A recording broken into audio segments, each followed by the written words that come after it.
Blacks are vastly overrepresented amongst those who are committing violent criminal offenses. You live in a big city and you know who to be afraid of. You pick up the newspaper, turn on the television, you can see it. Now, is the blackness of these relatively few offenders, I mean, they're relatively few compared to the black population, something we want to dwell on? No. We know what insurrections look like. They involve military forces. They involve seizing the radio and the television stations. They involve the declaration of martial law. They involve killing scores, nay hundreds, nay thousands of people and rounding up tens of thousands of people. This was not that, not even close. This kind of hyperbolic awfulizing. Trump is going to become a dictator. He won't leave office. I heard people say that. He's going to get in and he's not going to leave, as if he has the power to stay in office without the complicity of the other branches of government and the other fundamental institutions. The military is going to respond to him after he's no longer legally president of the United States. This is just hysteria. Hello, John McWhorter. How are you doing today? Hi, Glenn. How are you? I'm doing well, thank you. I am Glenn Loury. And if you're seeing this, it's because you've tuned into, well, The Glenn Show. Every other week, John McWhorter and I have a conversation. We're going to do it this week. And once a month, John McWhorter and I respond to questions from paying subscribers to glennloury.substack.com. And we share our responses to those questions with paying subscribers to glennloury.substack.com. This week, we are going to depart from the usual program, and we are going to post our response to questions and answers as part of our bi-weekly offering to subscribers and paying subscribers at The Glenn Show. We're going to do questions rather than just do a free-form conversation. There's a reason for that. It's time to do questions. June, we do it monthly.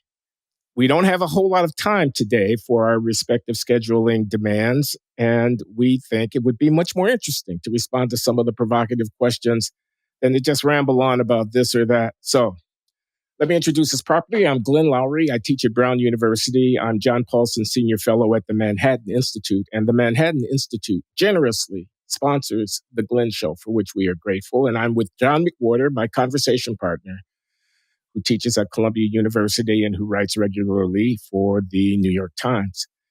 And I'm wearing my Bill Maher t-shirt here because I was once on the Bill Maher show, although John's a regular. He goes on often. And he doesn't just go on the panels. John goes on for the one-on-one with Bill Maher where they talk about his book. And I'm still waiting, Bill. Bill, if you can hear this. Bill, I'm waiting to be invited on to talk about my book. My book, Bill. Okay, enough.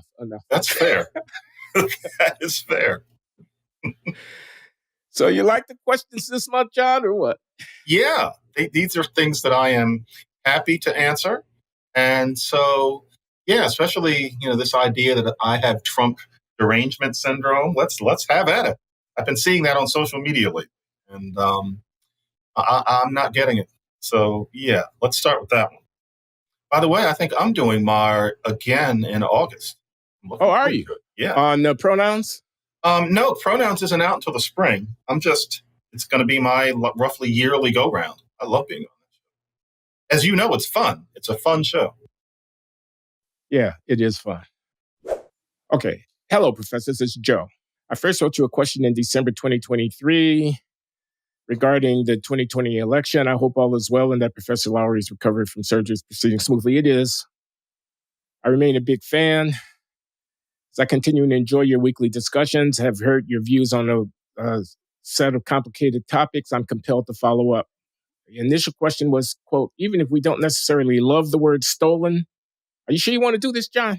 Can we all admit that the 2020 election contained deeply troubling manipulation, unfairness, and lack of transparency perpetrated by big tech, the media, and several states, and that such practices should never be repeated? Can we not all admit that? He asks. And then he anticipates an objection. Professor McWhorter responded in sum, haven't there been people saying that about every election over the past 200 years? Respectfully, this was not responsive to my question. While I take the point that people have certainly felt compelled and made similar accusations in the past, it was rarely true, nor ever of the same degree and scope, even as alleged. The question was if it should happen. In several more recent episodes, Professor McWhorter has alleged that, 1, Trump would be removed from the ballot pursuant to the insurrection clause, which would benefit the country. 2, Trump's New York conviction will not win on appeal. And three, although partisan, the New York case against Trump was acceptable because Trump is uniquely immoral. As I have the utmost respect for Professor McWhorter, I would like to ask if you ever self-assess the strength of your positions on Trump. Frankly, as a longtime listener, I've not heard John make any arguments on any other topic that are even close to how emotional and irrational his conclusions seem to be about Trump. As a young attorney at a big law firm in New York, not one rational lawyer I spoke with thought the Supreme Court would side with Colorado on the insurrection disqualification case, and in fact, the court unanimously rejected that argument. Further, every lawyer I speak with from either side of the aisle agrees that Trump's New York conviction will likely be thrown out, as there were numerous instances of reversible error made during the trial by prosecutor and judge. Lawyers who are not fans of Trump, like Andy McCarthy of National Review or Ellie Honig of the New York Magazine, each have written articles lamenting the disturbing nature of Bragg's actions. This is a long question, but I think it's worthwhile because I want to hear John's answer too. Finally, and most importantly to me, a law nerd, Professor McWhorter calls Trump immoral for his boorish language and behavior at times, even assuming John was right. Manipulating the criminal justice system to attack and convict your political adversaries on trumped up and fictitious charges is more and profoundly immoral. Thus, I beg that John seriously engage with Alvin Bragg's conduct in this case and re-examine his stated position.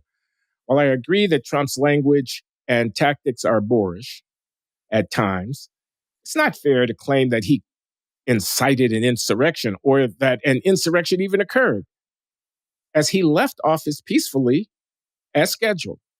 If the conduct of the New York City DA and the New York trial court is allowed to stand, we will forever lose the country we once knew.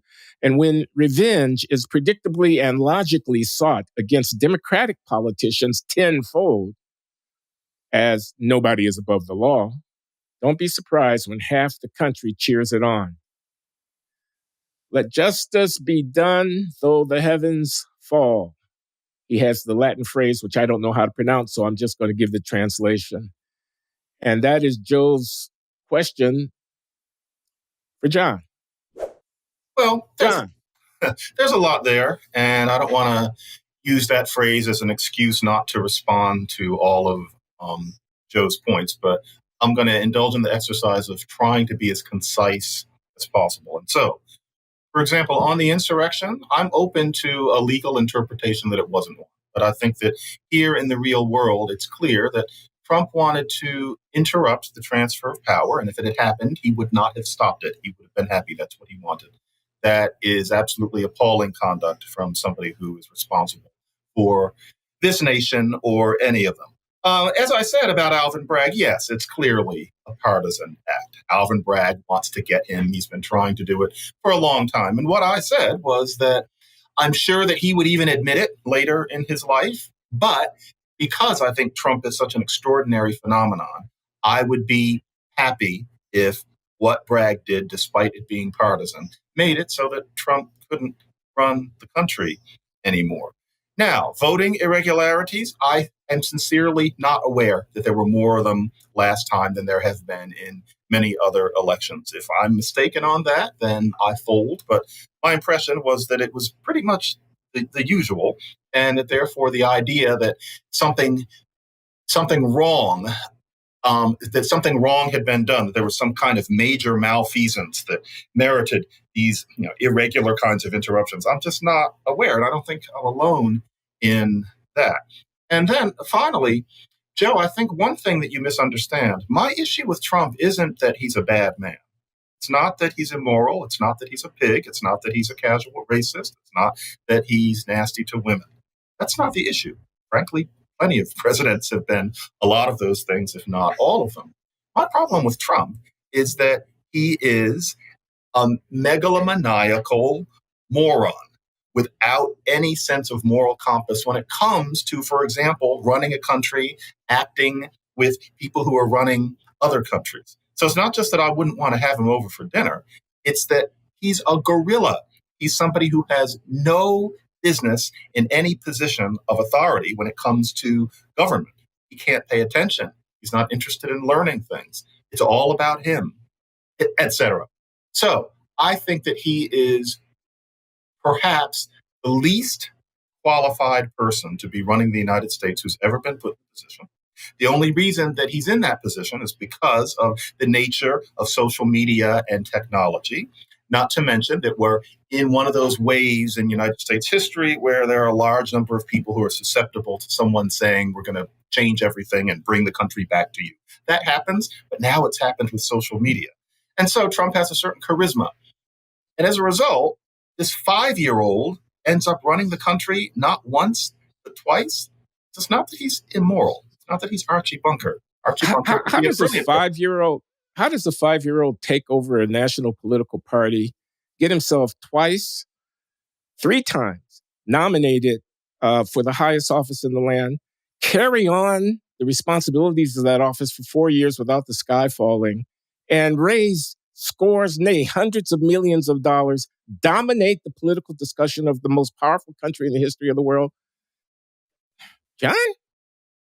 Because he's charismatic. You're just name calling. You're just wallowing in this Trump derangement syndrome rhetoric without coming to terms with the fact that the Democratic Party, for decades, for generations, has failed to build a foundation that was impregnable against this kind of populist criticism. The man, I'm talking about Trump is winning the pre-election polling contest right now and stands a very good chance of getting himself elected again. He's a moron. He's an idiot. He's a child. He's a megalomaniacal. But come on, man.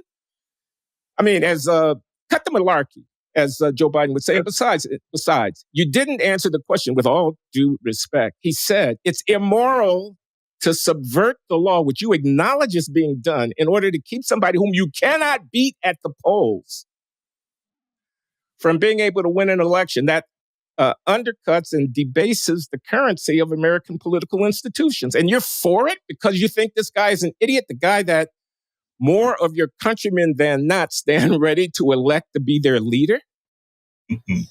No. I mean, have you ever turned the light of introspection on yourself, John, and asked yourself the question about why you wallow in this derangement? Joe needed somebody to speak for him. I'm the guy here, so I'm speaking for Joe right now. That was brilliant, and I'm sure Joe feels well represented. I'm not sure that I see the Bragg case as immoral. I think that the issues are more complex and subtle. I was under the impression, from what I had read around, I'm not a lawyer, but I was under the impression that it was unlikely to fall on appeal. And yes, it's partisan, but not immoral. I don't see how there's a shut and dried case there. And more to the point, Glenn / if I may, Joe / the rest of the audience. One thing all of you know is that I'm not a joiner. So this isn't me enjoying being part of the gang who like having Trump to hate on. This is my feelings that I get in my armchair looking at what that megalomaniacal, inattendant moron does. And so, yes, he is all those things. And somehow, if anything, I feel like I'm patriotic in not wanting my country to be run by somebody with the mental capacities of one of the smarter baboons. And he's a horrible person. But more to the point, he's utterly incompetent. And more to the point, Glenn / Joe, listening to the things that he's saying now, where in his second term, he would take this country closer to autocracy than any candidate has ever openly said. Now, are we supposed to not take him at his word because the grown-ups will be in charge? Well, look at where that got us. And hold on. What are you talking about? He'll take this country closer to autocracy. Where's the Congress? Where are the courts? Where's the press? Where's the nonprofit sector? Where are the people in the streets? He's just going to single-handedly, as a dictator, take this kind of hyperbolic awfulizing. Trump is going to become a dictator. He won't leave office. I heard people say that. He's going to get in and he's not going to leave, as if he has the power to stay in office without the complicity of the other branches of government and the other fundamental institutions. The military is going to respond to him after he's no longer legally president of the United States. It's just hysteria. I said closer. It's not going to be some kind of magic, but the way he wants to basically persecute his enemies just because they don't like him, the way he's going to surround himself with sycophants and yes men. Okay. None of this moves you. You've heard me talk about Ground News before. It's a website and app that I use to stay better informed. Ground News gathers articles from over 50,000 news sources around the world and can help you read between the lines of media bias and break free from algorithms and echo chambers. Go to ground.news/Glenn Show to see how it works. A feature I've been using more lately is the blind spot feed. It shows you stories that are disproportionately reported by either the left or the right. Here's a story that got almost no coverage on the right. A Palestinian was shot, beaten, and tied to an Israeli army jeep. The army says he posed no threat. And here's one that is being underreported by left-leaning sources. DHS identifies over 400 migrants brought to the United States by an ISIS-affiliated human smuggling network. Ground News shows you important coverage details, such as how many news sources cover each story, the bias distribution across the left, center, and right, along with the reliability and ownership of the outlets reporting. You can't get this type of news analysis anywhere else. There's also something called My News Bias. It's a personal dashboard where you can get insight into your own reading habits. It shows you what stories you are ignoring. With the very polarizing election just a few months away, many people are finding it hard to find common ground with friends and family members that have different opinions.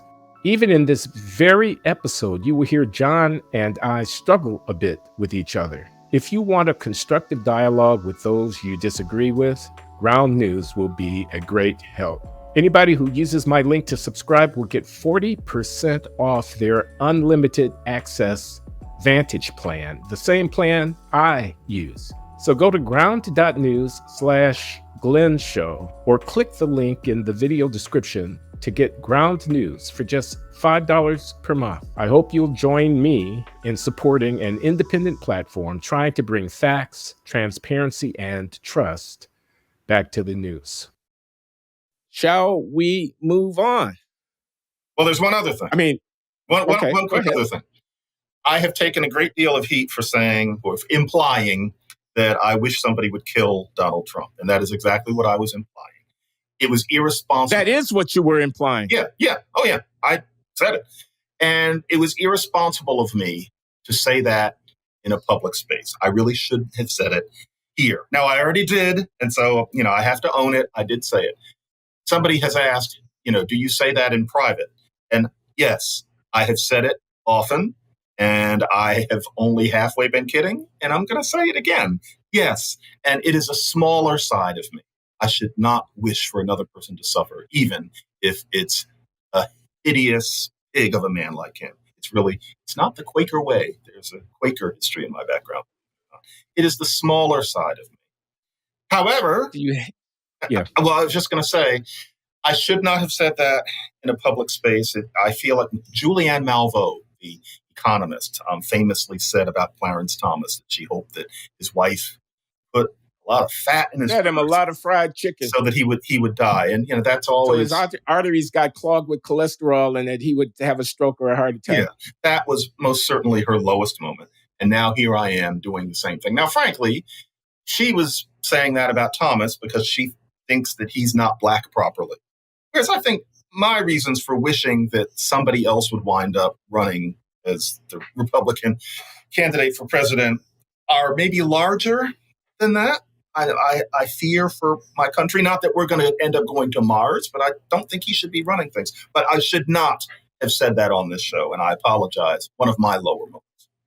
Yeah, your remark, I know Julianne Melville. We were in graduate school together a half century ago. Oh, really? And and she's a firebrand and she's got strong opinions. So she doesn't like Clarence Thomas. She hopes that he doesn't live forever. Okay. What you have said, I think, is much worse. No, it isn't. Do you realize what hell will have been unleashed upon the country if people start and continue to talk like that? This is not something that you can just casually throw around. No. Killing politicians whom you don't like. You're right. That is not a way that you want to run the railroad here, man. I mean, that's disaster. But another thing I don't like do you about think it ends there? Do you think that if somebody were to do something along the lines of what you're suggesting, that would be the end of it? I don't want to speculate. Unleash the whirlwind. You let the hell out into the midst of our political deliberations. The way I imagine it is just a lot of people can play at that game. Somebody else would run. Anyone but him would be better. I understand you don't like him. I'm talking about the country, John. Are you prepared to flush everything down the toilet? Grand insurrection because he had been killed? I mean, I shouldn't have said that. It's not the way anybody who has any kind of public I'll leave it at that. Should talk. And I mean, look at the way Trump, invites people to speak and to think. And here I am doing the same. Trump said something like that. We would never hear the end of it. That would be on the front page of every newspaper forever. Yeah. But then look at the kind of talk that he did that basically encouraged the insurrection. That's the sort of thing that he does. And I'm saying I really should not have said that sort of thing on this. It wasn't an insurrection, John. It was a protest that got out of hand. It was a riot. I mean, we know about that from the summer of 2020 because we saw protests get out of hand. They called them riots, and that's what they were. The ones in 2020 were much more extensive, much more spread out across the country, involved many more people, and much more harmful, damaging in terms of property and lives lost than what happened on January 6, 2021. There was never any chance that the ordinary functioning of government wasn't going to see itself through to fruition based upon those people massed at the Capitol. That was not an insurrection. I mean, we know what insurrections look like. They involve military forces in conflict. They involve seizing the radio and the television stations. They involve the declaration of martial law. They involve killing scores, nay, hundreds, nay, thousands of people and rounding up tens of thousands of people. This was not that. Not even close. They wanted to interfere with the passing on of power in our government. I don't care what word we apply to it. They had an intention. They weren't just there with placards. They were in there. Okay, well, I care what word, and I suggest that we not use the word insurrection and we preserve it for things that are really insurrections. And since you don't care what word we use, perhaps you would comply with my request. Why don't we just call it the Vugambas? Let's make up a word.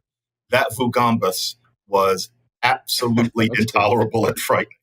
It had an intention. It wasn't just people with placards like an anti-abortion protest or something. They were trying to interrupt something. And Trump started it. And he would have been happy if they had succeeded. Let's go peacefully and patriotically and assemble at the Capitol and let the Congress know how we feel about what's going on. That's not what they were doing. They wouldn't have had to break in. That's what he said. That was his quote, incitement, close quote, peacefully and patriotically. So, okay, so I'm done because, can we move on? Yes. Hi there. I've been a big fan of this is Lauren. Lauren's question. I've been a big fan of the bi-monthly conversations with John McWhorter at the Glenn Show for almost 10 years now. John's book on pronouns is one I'd love to read given his expertise and passions for language. But I wasn't expecting to hear John's casual endorsement of the use of female pronouns for male persons, quote, with a 5 o'clock shadow, close quote. John asked rhetorically, quote, whatever they want to be called, they should be called because what does it hurt? It was additionally stunning to hear this, given the backdrop of this episode's adjacent topic, self-censorship, having been censored by YouTube for having a reasonable and necessary conversation about this very issue. You both are familiar with the consequences of questioning gender ideology out loud for all intents and purposes of failing to accept pronouns without question. John, since you're considering adding a discussion of this topic to your book, I'd like to ask you some serious questions. What do you make of the slippery slope on which politically driven language can slide into policy and law? Has the compelled use of pronouns, largely driven by political activists, nothing to do with Ketanji Brown Jackson's claim of ignorance when asked what a woman is? Has compelled pronoun usage nothing to do with the reason we're having to grapple with the ethics and risk management of ushering males into women's sports and women's prisons? Do you see language in a vacuum, John? Please help me to understand. Glenn, I'd love to hear you weigh in on this if John declines to do so. Regardless, thanks to both of you for the great content of the Glenn Show. All right, Lauren, thanks for the question. John, you're once again in the hot seat on the pronoun issue, and she asked whether or not the use of pronouns, which you want to accommodate out of a sense of, just courtesy, doesn't have political consequences in the long run. I can see that this is going to be what the reviews for pronoun trouble be like, because I don't see how the pronouns are the slippery slope that a lot of people do. I genuinely don't. And so, no, language is not in a vacuum, by no means. But for me, learning to call people they, or learning to refer to somebody who was born a man who conducts themselves as a woman, calling that person she, if that person wants to be called she, I consider all of those things a kind of civility. Now, what one's opinion is about people who were born as men competing against women in sports, the issue of the bathroom, et cetera, and I'm well aware of abuses that have been committed in terms of the latter, for example. And, gender transitioning and the fact that it has perhaps gotten out of hand and is being done more readily than it used to be for reasons that are becoming hard to defend, and that we need to have a conversation about it. I don't know. I don't see calling somebody they or calling somebody she as a slippery slope towards those things. In other words, the idea would seem to be that we're supposed to resist that. We're supposed to tell a person, no, I'm going to keep calling you he, and hurt that person and create constant dissension and have people, manning the barricades, et cetera. And we're going to do that because calling the person she or calling the person they is a slippery slope towards somebody with a mustache who makes their way into a female bathroom for seamy reasons. I don't see the two things as so connected. Language is skin here. And then we're talking about what's inside the body. So that's my answer to that question. I sometimes wonder, and Laura, no offense, but if you know a non-binary person, a person who identifies as non-binary, or if you know somebody born a man who genuinely does, and I will never be able to get into the head of this person, but genuinely does think that they are really a woman in some way, to insist on calling that person he, or a non-binary person who's really right in between, to decide that you're going to call that person probably he, or maybe she, instead of they, I don't see why that's where we need to go. Let me offer an explanation, which I hope doesn't get me or us canceled, which is they are, in my view, this is hypothetical. I'm not saying my view, but this is how I would respond. Delusional. They think something that's not true. They think they're female, but in fact, they're male. How do I know they're male? Because they have an X and a Y and not two X's in the sex chromosome. And they're male. That's my definition of male and female, and they're male. They think they're female and they're male. They're delusional. And now they ask me to collaborate in the delusion. It's as if white people who didn't like affirmative action started classifying themselves and insisting on being treated as black, but in fact, they are, quote, white, close quote.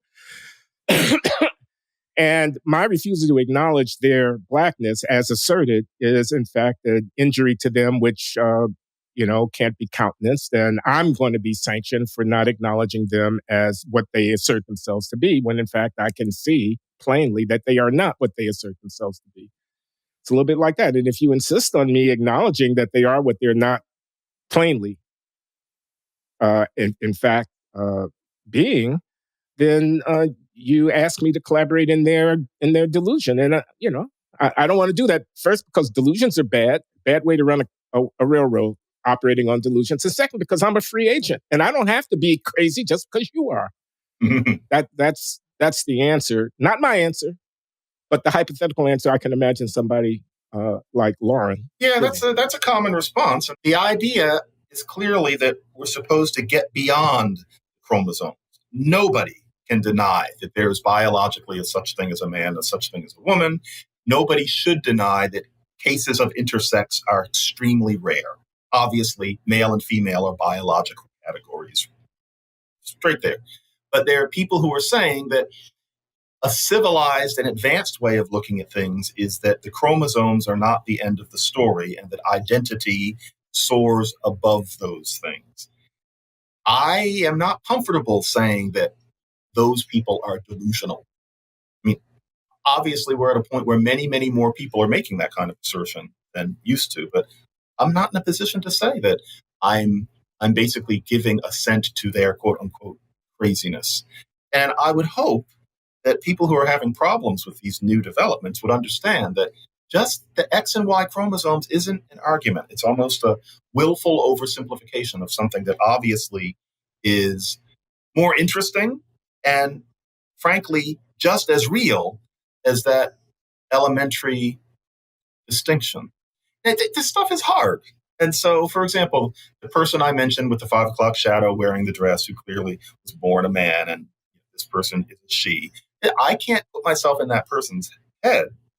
But that person was not, I did not see any evidence of delusion of any kind in that person beyond this issue of how they wanted to be identified. And there's a part of me that just thinks, okay, this is just something that people weren't as comfortable doing in the past. And we'll see. I can't be glib about it. What did you make of Ketanji Brown Jackson's answer to that question during her confirmation hearing, where she demurred when asked to define a woman? It was necessarily sly, because in these times you can get in trouble for saying that the only legitimate woman is somebody with certain kinds of chromosomes. It wasn't about pronouns. It was about basically the whole trans movement. She was wise to step aside from that. Okay. He's on the record, and he has answered Lauren's question, so I don't need to. Unless you have something else to say, John, I suggest we move on. Pretty much it. Okay, this is Jerry Sarif. It seems evident to me that African Americans are superior to European and Asian Americans in the creation of popular culture. Oh, no. They write better. Poetry, drama, orations, popular fiction. I know where this is going. Okay, go ahead. They compose better. Popular songs, musicals. They design better fashion, interior, and clothing. And let's not forget athletics and dance.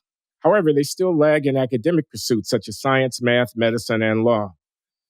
Apologists attribute the latter deficit to external factors such as poverty, poor schools, racism, deficient healthcare. My question, Glenn and John, is this.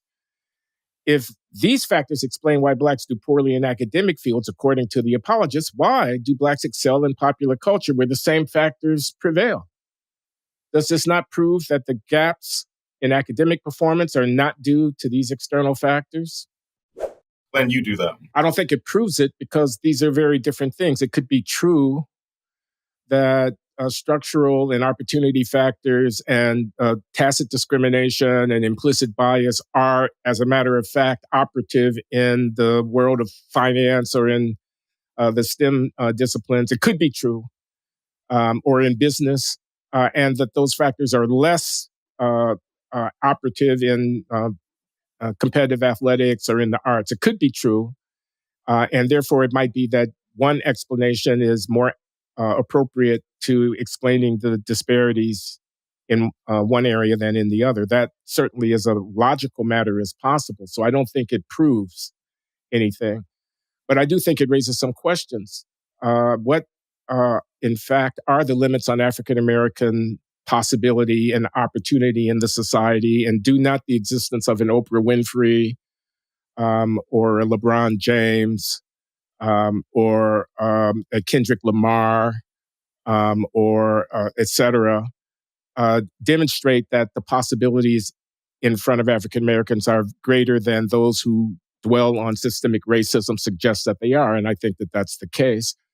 I also think there's another argument that Jerry Sarif didn't mention, but that could be brought to bear here, which is that this takes a slightly different tack. If you're going to explain African-American underrepresentation in technical fields or in high finance, et cetera, by pointing to limited opportunity and the consequences of historic oppression, then don't you have, in some sense, to take those factors into account when you look at where African Americans are overrepresented? That is, maybe it's not a singular expression of African American cultural genius to point to the overrepresentation of Blacks in the arts, the performing arts, and the music industry, and so on. Maybe that too is a consequence of a fruit of the historical oppression and exclusion, which in its sociology and its history have led African Americans to concentrate more in some fields than in others. So we can't take pride or credit in our overrepresentation and successes unless we want to take responsibility and blame for our underrepresentation in other areas. You can't have it both ways. I think you could say that as well. What do you think, John? Everything you said. And I see where the questioner is going, but in my bones, and that's not enough, but there are other reasons to think of it. In my bones, the underrepresentation, so to speak, of Black people when it comes to scholarly pursuits or performance in school, and more the latter, is a cultural factor. And I would be very interested to see if academics could actually identify how that works. But the problem is that the nature of especially modern academia is that nobody would devote themselves to trying to find it. But it's there, I think, quite randomly right now. Skating rink, 1979. Mostly Black people at the skating rink. I'm an adolescent. The hormones are raging. Me and my Black nerd friends, posse, were skating around. And one of my friends was hitting on a girl, Black girl. And she said straight out, I don't want anybody smart. No smart boys. Just right out. Now, could that have happened at a skating rink in, say, a working class Italian neighborhood? Maybe. But there's a Black aspect to that. And she probably, looked back on that as she remembered it as a grown up and wished that she hadn't said it, wished that she hadn't thought it. You don't usually get it that overt. But, to her, it was a turnoff that a guy would be well-spoken, quote unquote, and, wearing a striped shirt. Now, partly what she meant was she didn't want to geek, I suppose. But really, there's a cultural aspect to it. And if she thinks she wasn't unusual, this was kind of speaking for her group, that attitude is certainly going to affect how people do in school. She didn't get that from nowhere. So I haven't thought about that in however long it's been, but nobody's smart. Well, okay. That leaves us out, John. And by the way, folks, it was not me who she said about, but she would have. So, yeah. All right, here's the next question. I chafe a little bit as I recite it, but let me go ahead. It's from Patrick. As a linguistics expert, I'd like to know John's thoughts on the word irregardless. To my surprise, I've heard Glenn use this word a number of times. Both of you are so eloquent, both such graceful, beautiful speakers, and you both obviously take great pride in language. I'm well aware this word was long ago accepted as part of our English, but frankly, it makes me a little crazy. Regardless. John, I'd love to hear your most honest thoughts on this word, irregardless of Glenn's frequent usage of it.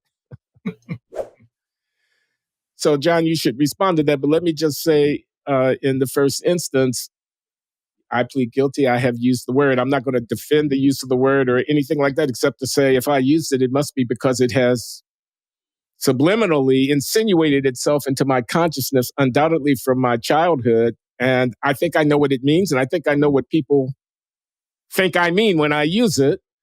And therefore, I have seen the comments. People, Glenn used the word irregardless. They have written that in the comments to the Substack. They are, outraged that I use this non-word word. And I apologize for slipping back into my childhood Afro urban vernacular. But there you are. It's part of my upbringing. And as long as you understand what I'm saying when I use the word, I'm not sure what the complaint is. I think that could be John's answer too, but he can speak for himself. Frankly, there you go. And also, languages are always full of dings. So, irregardless is technically it's repetitious in that way, but let me try something. Just listen closely. This won't take long. You are a student, aren't you? He is a student, isn't he? They are students, aren't they? I am a student, amn't I? Aren't I? See? Ever notice that? You have a problem with it? That's a ding, You too. don't say, isn't I? I am a student, isn't No. I? And you don't say amn't I, unless you're Scottish. There's no amn't. So you say aren't I. That makes no sense. And yet here we are, and nobody complains. So what's so terrible about irregardless? That's the answer. All right, we've dealt with that irregardless question. Now, here's a question for me. And I hesitate, but well, since we're in the truth-telling mode here. I just finished reading Late Admissions and was bowled over by its fierce honesty and its depiction of a double helix life, which continuously interwove professional triumph with chaotic, self-destructive, and very hurtful behaviors. I was impressed with your efforts to find your way out of the chaos, especially reuniting with members of your family. I just wanted to ask whether you thought that the story about Pamela Foster was yours to share. This would put a difficult time of her life back in public focus. It tells the story from your point of view and memorializes it with no possibility for her to explain her experience of it. Just wondering if telling the whole truth is more important than making sure we don't hurt someone again. I just want to explain that Pamela Foster is the woman who, in my memoir and in my life, I talk about her in my memoir because she was in my life in the 1980s with whom I was having a relationship outside of my marriage and sharing an apartment, a love nest, the newspapers called it at the end of the day, and got into a dispute which became physical, who accused me of assaulting her, dropped the charges later, but for a while there, I was an accused person for physically assaulting a woman in the context of an extramarital romantic relationship. And yes, she is mentioned by name in the book.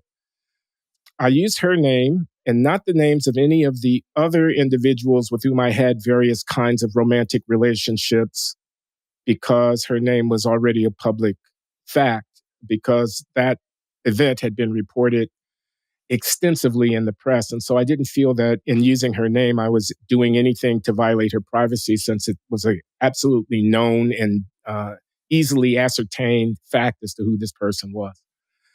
I do want to say that it's true that I'm telling the story in my voice, and she is not able to tell the story with the same amplitude that I am, because I have a book, and the book is hopefully going to sell tens or hundreds of thousands of copies, and everybody's going to read it and like it and talk about it and review it, and I'm going to be interviewed about it, and it's, et cetera. So I hope the book is a success, and that gives me a big megaphone, and she doesn't have it.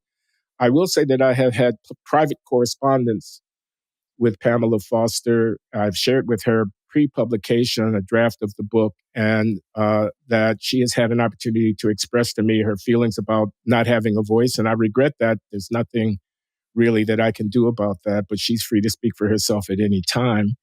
And I don't have anything to hide. So, now, in writing a memoir, did I have to take into account that other people's feelings would be affected, like my children, by the things that I had to say about them or me, or things that happened in our lives or their mothers or whatever? Yeah, I did have to take that into account. And yeah, the spillover effects of me talking honestly about my life on other people have been, in some instances, adverse and not to their liking. And that's regrettable.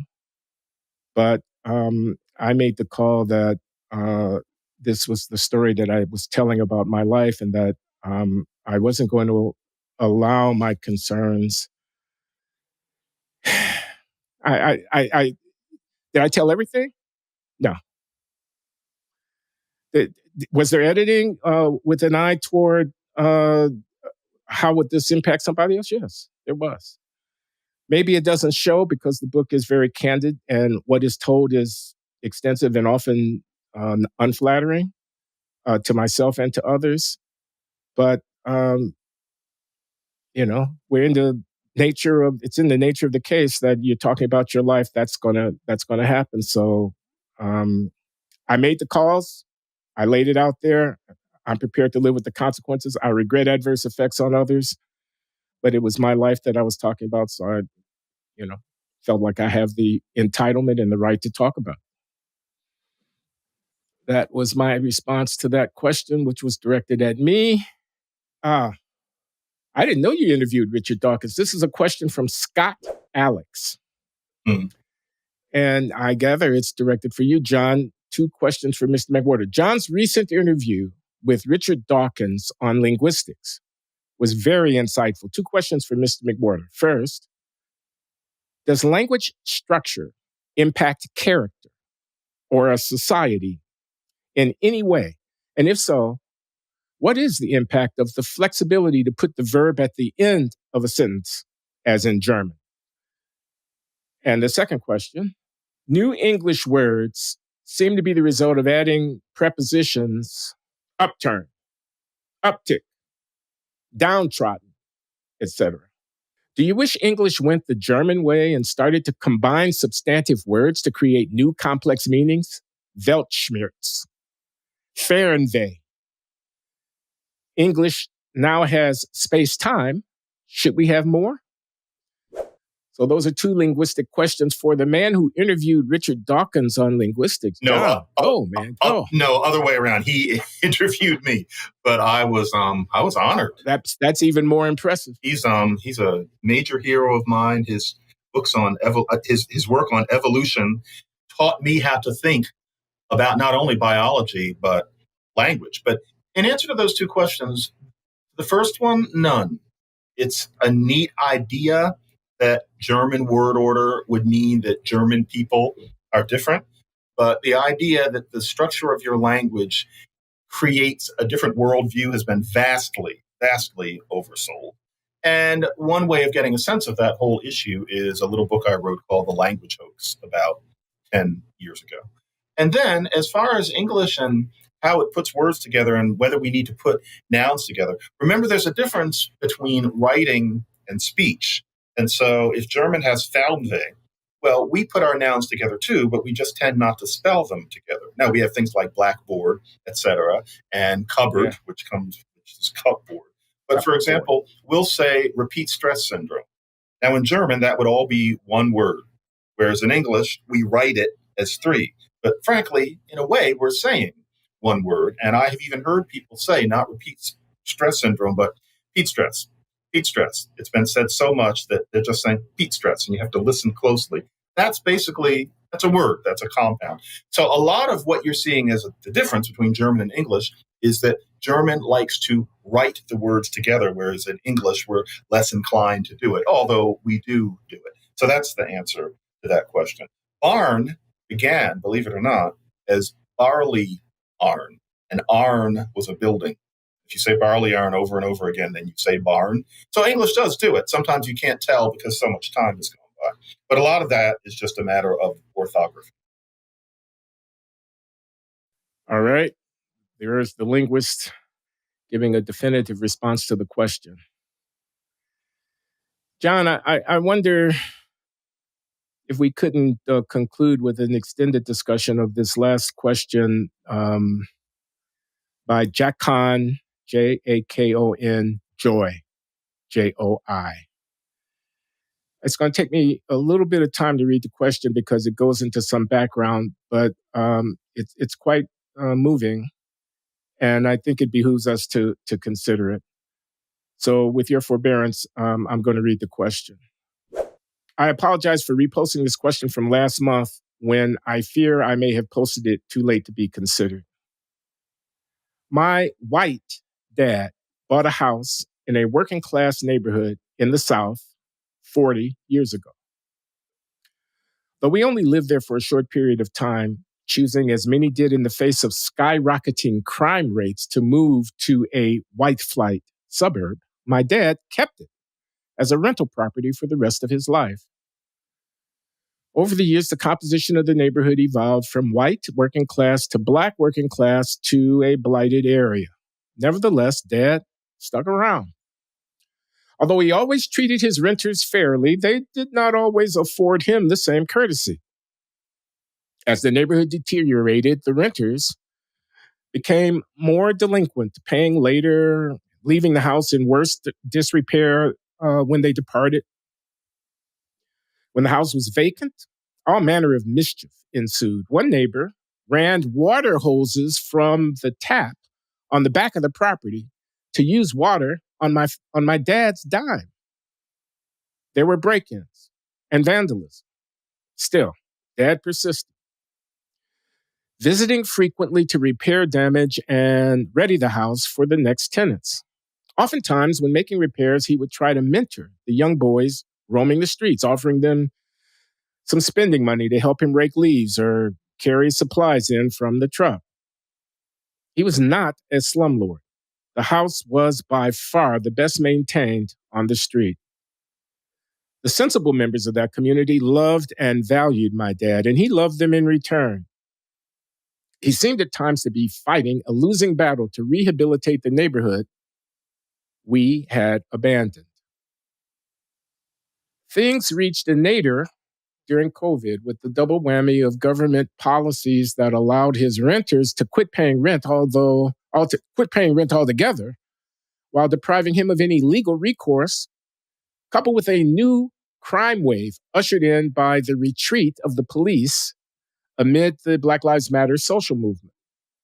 The homicide rate in that city, which had been steady for a decade, doubled from 2020 to 2022. At its height in 2022, my dad was senselessly murdered, shot in the chest and then the head in the driveway of that house by an 18-year-old kid from the neighborhood. The assailant was Black. And as there was no identifiable motive, I have been tempted to conclude that my dad was targeted because of his race. My question for you is this: what would justice mean to you in my shoes? I sincerely loved my father and am devastated by what has happened here. But I also cannot seem to shake the feeling that this kid was driven mad by the American zeitgeist of 2022. The media environment in the United States has become so polluted that it is not hard to imagine how a young man at that moment in history may have seen my dad as his mortal enemy. I know that sending a poor kid to prison for 40 years won't bring my dad back or make me feel any better about the situation. But is it what is right for society? If I'm allowed a bonus question as I struggle to make sense of what this situation means for me, do you have any advice on how I could help contribute to some sort of reconciliation in communities such as the one I described? I'm desperate to make some lemonade out of these lemons, but wary of following in my dad's footsteps by embarking on my own quixotic quest.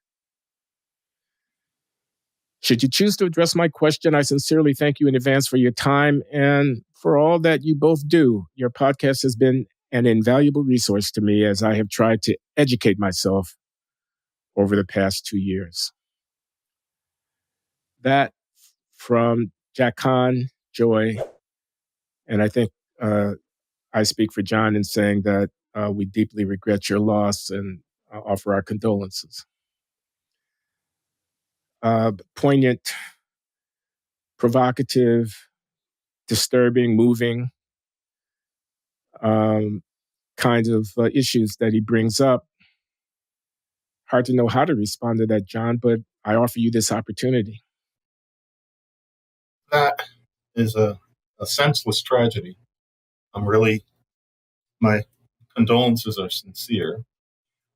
Of course, Would that have happened in 2018 as opposed to 2022? I'm not sure we can say, but certainly a certain kind of sentiment was whipped up in that spring of 2020.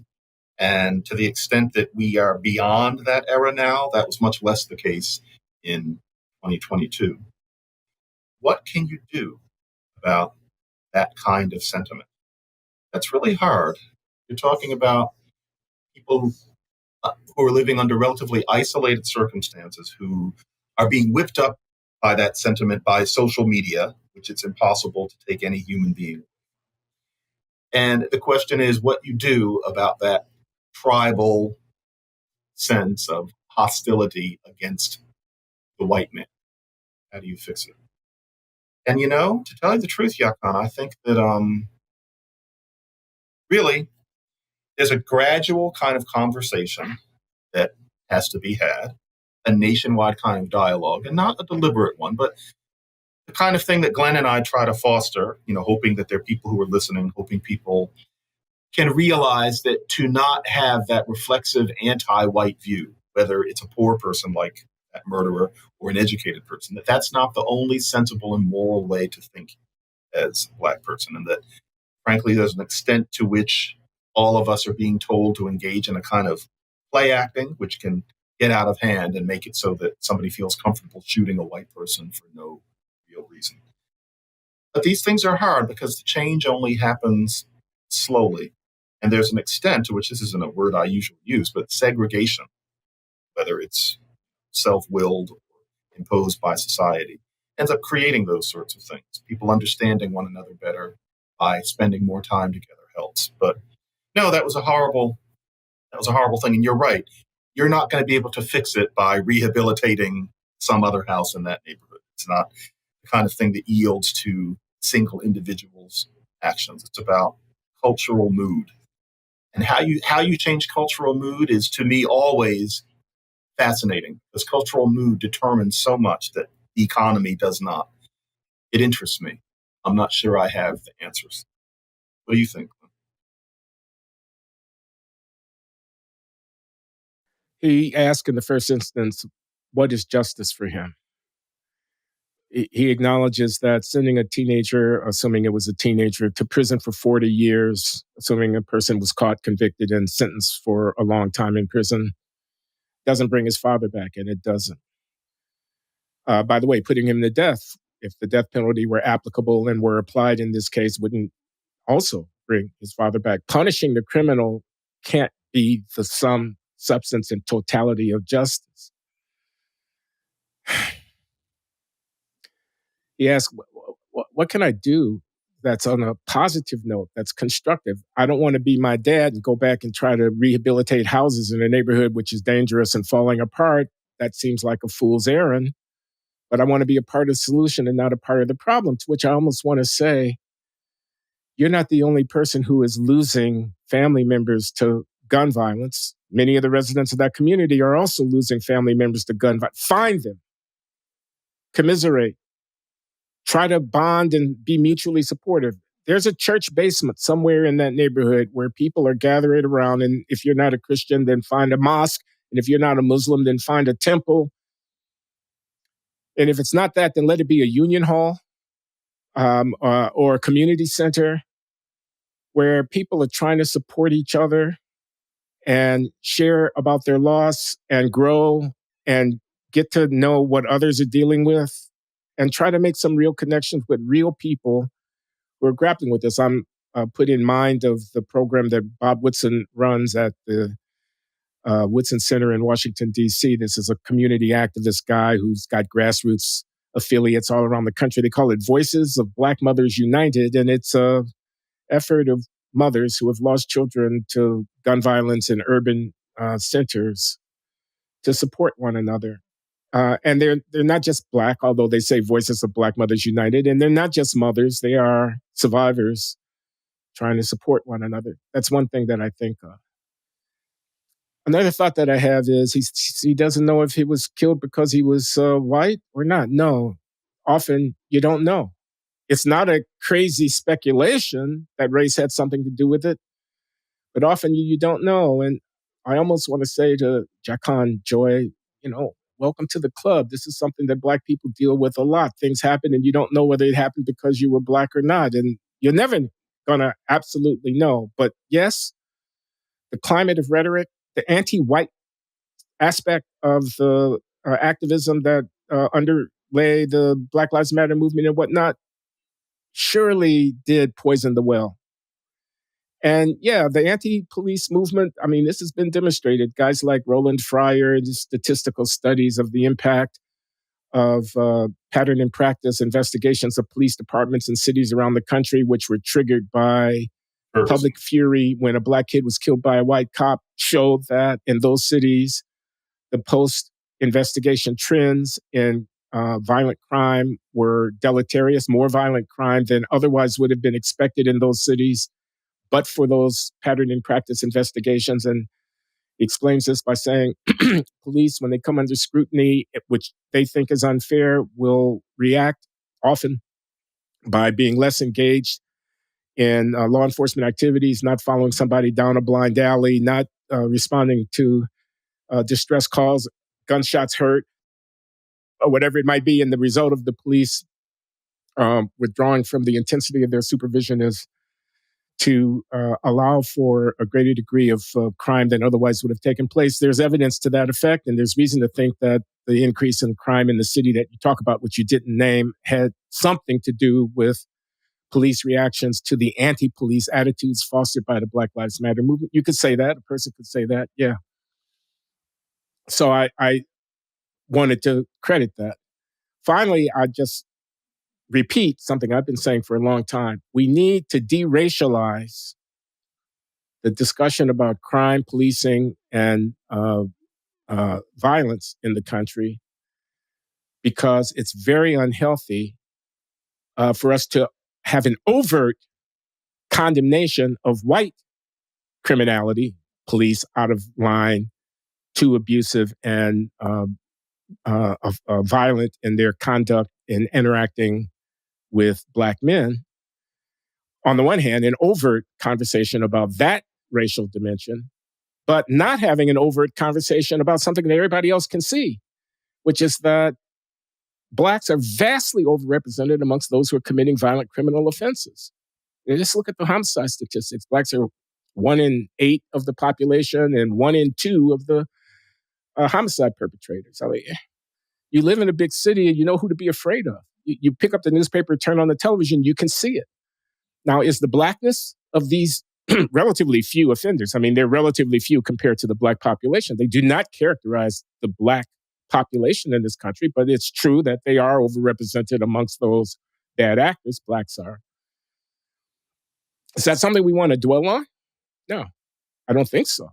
I think the problem is violent criminals, not violent Black criminals. The Blackness is incidental, isn't it, to the nature of the problem. So how can you, at one and the same time, have a racialized conversation about policing, but not have a racialized conversation about criminal offending? I don't think you can. I think the difference is between what's covert and what's overt. The conversation about policing is overt. That other conversation goes on in around kitchen tables and in bars and in people's living rooms, like Jakon Joi's living room, all the time. I don't think that's healthy. I think the best response to that situation is to see the human condition, not the racial conditions of both those who perpetrate and those who are victimized by this kind of behavior. Those are my thoughts. And here we are. Okay, so let me just say again, this has been the June 2024 response to questions at the Glenn Show, which paying subscribers get to submit, and which heretofore only paying subscribers got to hear the responses. This week, we've departed from that usual practice and are posting our response to the monthly Q&A as our bi-weekly contribution to your edification and enjoyment. And so I hope you do feel edified, and I'm confident that you will have enjoyed this exchange between John McWhorter and myself. Thanks for listening. Thanks, folks. Take care, John. You too, Glenn.